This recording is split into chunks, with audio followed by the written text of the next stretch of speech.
Alright, greetings ladies and gentlemen, welcome back to the Final Fantasy IV Let's Play. Again, at last. Yeah, sorry about that unintentional break there, ladies and gentlemen, but the laptop's back. Not a goddamn thing happened to it, but, you know, we have the means of recording the game again, so without further ado, let's continue. Let's finally get Cecil out of this cavern. Yeah. I'm surprised they ain't ready at this point. Let's continue our journey through the underwater, what is it? The Water Grotto? What is it? I forgot the name of this place already. That just shows how much we love the game. It's been a while, actually. This footage has been in the back burner for about 3 weeks now, and I haven't been able to do anything for it. But anyway, now we can start getting some of Cecil's Hades equipment that we can put to great use. More better than the Dark Armor. Yeah, Cecil's pretty much the go-to guy for, like, the first... Preferred equipment. No, I would say about maybe the first hour and a half of the game. More so. Yeah. So don't worry if, you know, if Iridia or Tella look like they're underleveled, they'll be fine. Cecil is really the guy that will be doing all the work. But anyway, here's the monster that Tella was talking about that he couldn't get past. And we just brought Iridia to a tentacle monster. Yes. Johnny, what the fuck, man? Look, you are such a Japanophile. We will make quick work of this. Oh, I accidentally swapped Rose. Oh, yeah. But Tella wanted to make line dancing. Tella wanted to make sure. Is this the guy? Let me see. Oh, yeah, that's him. Okay, No, you wanted to beat him by line dancing. They sure are sidesteppers. Octomammoth. Okay, the one who'll be dealing the most damage here is Cecil. Octomammoth is magic resistant, so it doesn't matter what kind of spell you cast on it. It's not going to do much damage to it. So really, I was pretty sure. Wasn't he weak to fire? No, he's not weak to fire. He's not weak to blizzard. He's not weak to thunder. If Dude, you're glowing red. Looks like you're embarrassed. Yeah. Oh, I'm angry now. No, you're just a... Oh! Well, actually, I was using... Holy shit! I used the Hermes Sandals item on Cecil. Speeds him up pretty much. This game's haste. I actually missed that, so it did look like Cecil's just blushing. Yeah. Sorry, guys. He's really embarrassed. You're that part of the boss team? Every time I hear that, I always imagine Golbez doing the Cossack. Anyway, what I'm doing with Tella here is using his recall ability to see if he can remember any of his old spells that he used to know as a young sage. Was it? No, you have to be old to be a sage. Yeah, it's smart. But he can't remember anything. Damn you, Alzheimer's. Maybe we'll get something. Maybe we'll get greater use of that as we go along. But anyway, yeah. Then he comes out with Knights of the Round. Huh? From 7? Yeah. The PlayStation Portable version has a feature. PlayStation Portable, yeah, it has a callback to other games. Yeah, but the fight itself though is very, very rudimentary. Yeah, this boss actually changes his form when he's getting weaker. What a shock! If you were playing the DS you recalled Bio. Oh, that was a rather grotesque spell, and it seems to have a bio weakness. Yeah, that did quite a number of damage on him. Quite a number of damage. Quite a number of points of damage. There you go. So, you know, already it's just fuck. Actually, if we were playing the DS version, the Octomammoth will start getting more desperate as the Octomammoth look like a gigantic pervert. Well, it's 3D octopus, Matt. But in the DS version, once you brought it down to like I think it was like 2 tentacles, its physical attack will get like a sudden boost. Yeah, fortunately for Johnny though, kills off where that happens. All right, now we get to the next castle and you know, those ships look so out of place in the PSP environment. Whoa! I like to imagine Iridia looking at Cecil here and just yelling out, Jinx! Fuck you, Iridia. We must help them. Oh, god damn it, Sandworm. Not now. That shit looks freaky. It looks like fucking Beetlejuice sandworms. Yeah, actually, they were called sandworms in Beetlejuice. I just remembered that. Oh. Anyway, back to the perilous situation here. Damcyan. Damcyan Castle. Damcyan, yeah, I believe it was Or Damcyan. Damcyan. No, I believe it's Damcyan. Yeah, Damcyan. I forgot how they pronounced it in the DS version. I'm pretty sure it's just Damcyan. I was just making a pun on Final Fantasy. Oh, was it? Ooh. Oh no, she's levitating? The sprite works kind of bad there. It looks like her upper back is up. Yeah, she's arse. It's like she's still in pain. My back is killing me. Oh, this is exactly how I imagine an old man beating the hell out of a fucking bard, too. Wait, I'd imagine Tella would be extremely pissed off, but unfortunately there's no way to take his anger out, but this bard is really unfortunate to walk into his line of sight. Yeah, too bad. Yeah, I know, right? Had the bard not appeared, he probably would have taken his anger out on Cecil or Iridia. Spoony bard! But, you know, I don't really think it's really unfortunate for him to be out there like this. I mean, It's okay to be a spoony bard, just as long as you don't go around and actually spoon your bards. Then it's just kind of creepy. You know what, though? As much as they wanted to take the situation rather seriously, I'm just imagining, like, I don't remember the DS version of it particularly, but if it's like an animated version, I just see, like, Tele go, like, this is all your fault. Like, you swing like, exactly like a very old man, and Bard's like, hey, cut that out, please. That's exactly what I imagined, too. Dead on sight. Are you spoony bard? Just bonks him on the head with the old man just cane. Moving, like, at 1 foot per hour. You remember that scene in Metal Gear Solid where Baker whacks Snake in the leg? Yeah. That. Yeah. Anyway, so anyway, there's a dying woman here. Yeah, so this is to catch you up on what's going on, guys, because we're not exactly reading the text here. The girl that's laying down is Anna. That's Tella's daughter right there. And the bard there was Anna's fiancé. They were going to be wed. Anna chose to disobey her grandpa because, you know, women. Yeah. And she went after a guy who's actually a relatively decent chap, albeit quite a bit of a pussy. Yes. So Tella didn't condone the marriage. You know, they didn't get Tella, wait! You can't go alone. They didn't exactly ask for Tella's consent. Oh, it looks like Cecil was too slow for the high five, and he just got knocked out the way. Anyway, so the bard's name is Edward. In Japan, his name is Gilbert. I'll let you decide what's the better name. Stop crying! This man, you're a grown-up. You're not supposed to cry. I mean, this guy here killed my mom, but I'm okay. You don't see me whining about it. As Matt was getting at earlier, Edward, while a good-natured fellow, is a bitch. Like, he's an outright pussy. Oh, look at that. That's a really stiff punishment for missing a high five. My face. Your fault. I can't help it, man. You were too slow. Anyway, while John was going on about LPing for the blind, it looks like she's dead alive, too. She looks like one of those kind of Cabbage Patch dolls. Who, Anna. Rydia or Anna? Anna. Oh, look at her. She looks like she's wide open, eyes open. Prince Edward has joined the party. You'd think that'd be good. Well, there is one thing we can do that we benefit from having Edward join our party. Meat shield? No, actually not. If it was maybe a low level speed run, maybe. Just as he was going to come to terms with Anna's death, she exploded. She exploded. Notice how none of the other soldiers do that. Maybe they're alive. Or maybe it's one of those curses of Final Fantasy IV women. All right, new vehicle, hovercraft. That's fucking out of left field. No, it really is, bro. Think about it, man. I know. What? Did we question the airships earlier, or what earlier? What other Final Fantasy have we done yet? Well, no. I mean, did we question the airships earlier back at the beginning of the game? No. Are you talking more because the hovercraft just appears out of nowhere, or it's severely out of place? The hovercraft is like the technology is out of its time. Yeah, I was gonna say. Are you questioning whether or not the technology is severely out of place? Don't let them take the treasure. Anyway, so this is the room farther to the right of Damcyan Castle. I didn't really know about this until like a few years ago. Maybe you can get a few. You got another ruby ring? God damn it! Put the bomb ring down. No, I'm pretty sure it's not hazardous whatsoever. That's what they all say. The ruby ring. We got some arrows here. Holy arrows, actually. That's really good for this point of the game. Hey, Johnny. What's up? The DS version, if you bought one particular quiver of arrows, like if you just had like the normal arrows equipped, you never had to buy more of them again? No, you never did. Yeah, I know. Plus one. Thank you. Plus you have one to do that here? No. The arrows do run out. I will say +1 for the DS version, because I do like how they made a... +1 for Final Fantasy 12 on that matter, too. Yeah. Although I didn't know that on my first time through, and I bought 39 different freaking sets of onion bullets. Matt, again, this is the DS version trolling with old-time players. I bought multiple copies of one arrow, thinking I had to, replenish them after a while. Nope, they're infinite. All you gotta do is buy them once, and you're good. The DS version trolled a lot of people, especially with the strategies too.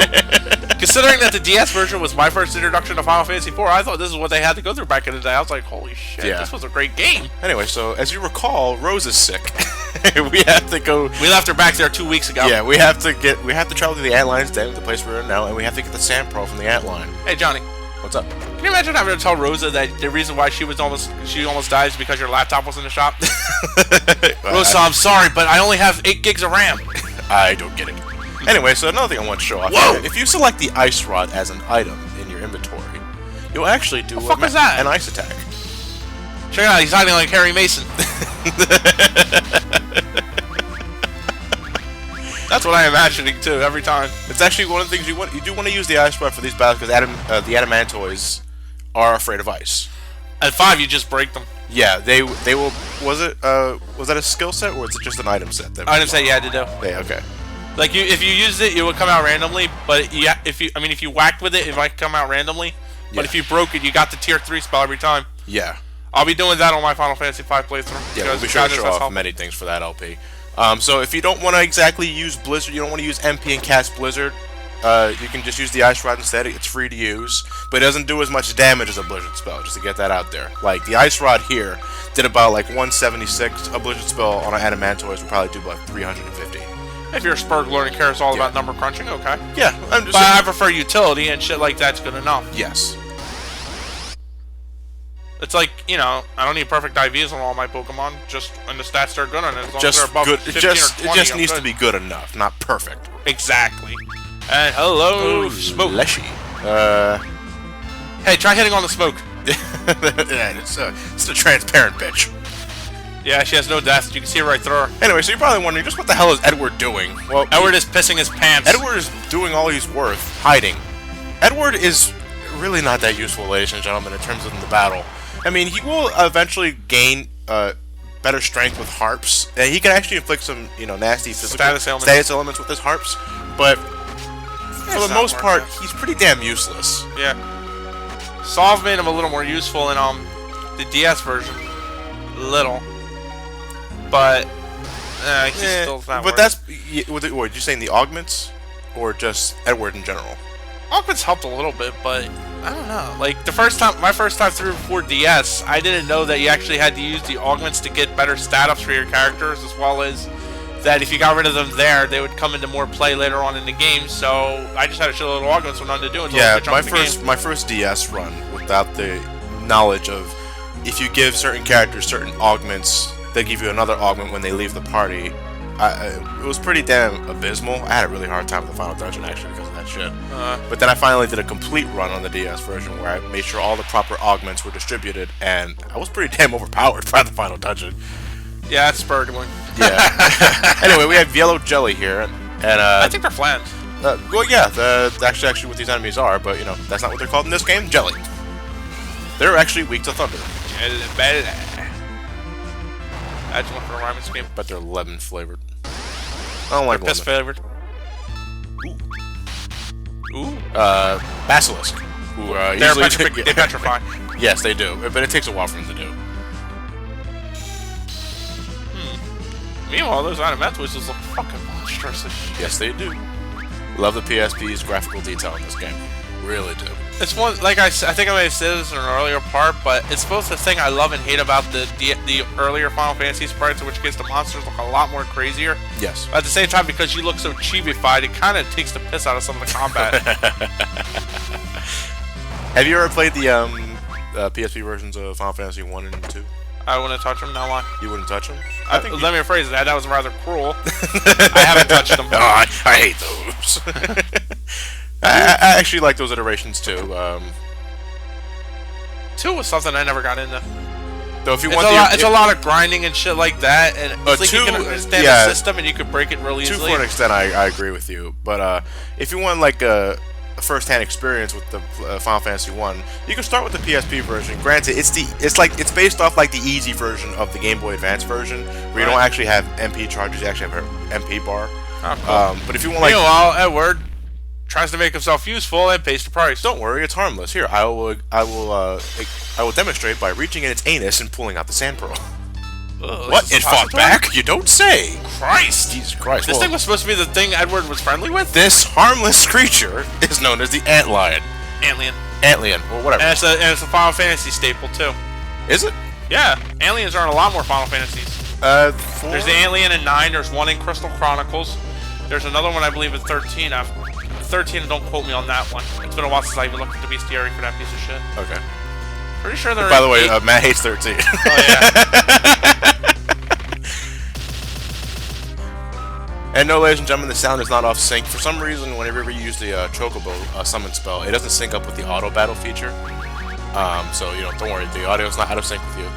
But on the other hand, more Golbez Charleston. Anyway, like my only problem with 4 is that a lot of the first few bosses in the game are really much of the same shit. Cecil attacks, Rydia uses summons. All Final Fantasy bosses will do that. I really don't see the problem in complaining about it when you know what they're all gonna do. No, but after a while, it just gets rather monotonous. That's the problem I have with 13. Yeah. Each and every single battle was to be treated as nearly something epic, unless you, which served a good purpose on practice. But when each and every fight with enemies had those huge ass health bars combined with your battle stratagems not really changing and whatnot. Yeah. It's rather difficult for me to say it until I show it to you.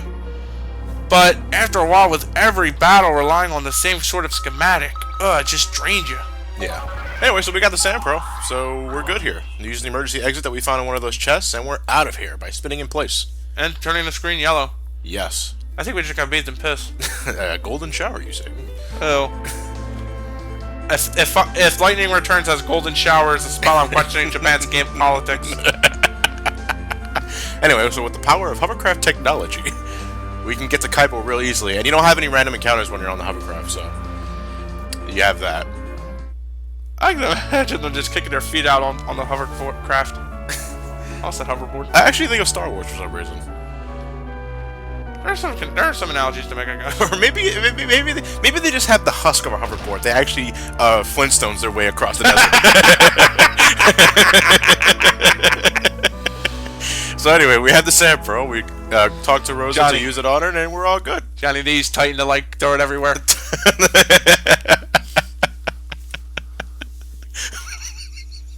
With catapult technology, exactly. They get on the husk of a hoverboard and launch their way back to Kaipo. Oh man. Anyway, Rosa here heard that Cecil nearly got killed in the earthquake of mist, but in all honesty, Rose just has a huge case of the itchy ditches. Here's something I want to know. She heard that something happened to Cecil in the valley, the village of Mist. Obviously, we saw Titan cause a huge ass fissure. Where she should jump over the huge fucking fissure. Why not? Oh, okay. Like I get it. Maybe she just stuck away.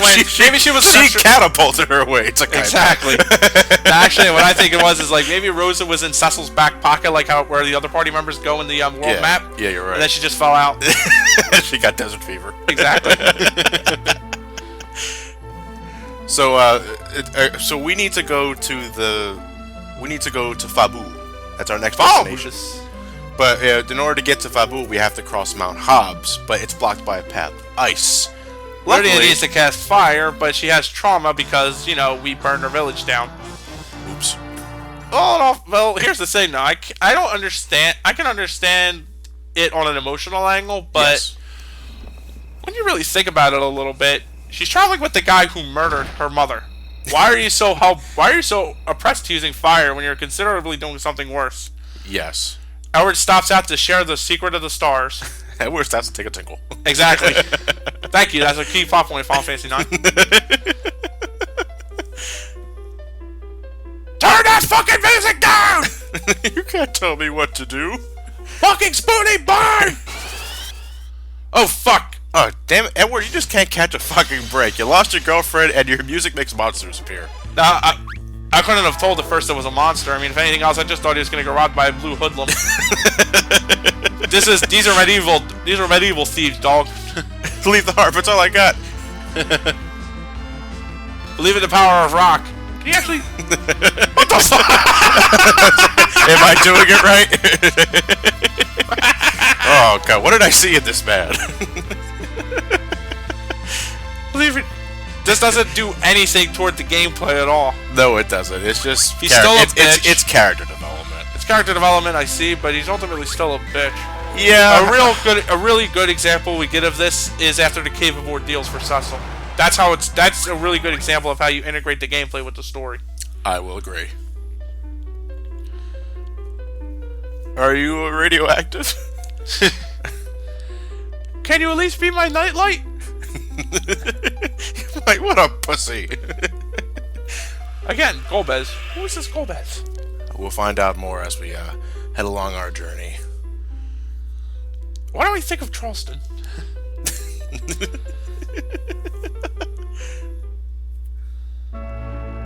High five! This time around, everybody cleared out a dodge before Cecil could chop him in the face. For if you do not high five Cecil properly, karate chop action! They just get popped in the face with the other hand. Alright, well, ladies and gentlemen, that is it for part 3 of Final Fantasy IV playthrough. Next time we meet, we're actually going to travel to Mount Hobbs and attempt to get to the Kingdom of Fabul. Fabulous. Alright, we'll see you guys then.